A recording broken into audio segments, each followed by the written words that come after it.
Kirschblumburm da.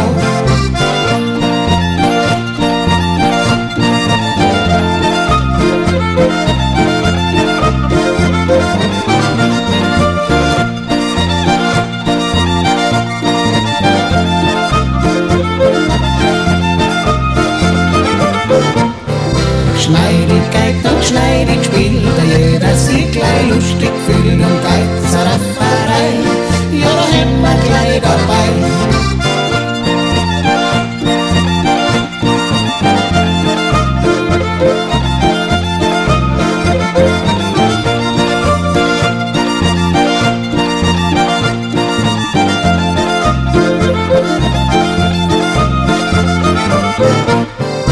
Wiedersehen für Koppenhand, wollt schon kennen wieder zusammen, wird es doppelt schön, wenn wir uns wiedersehen.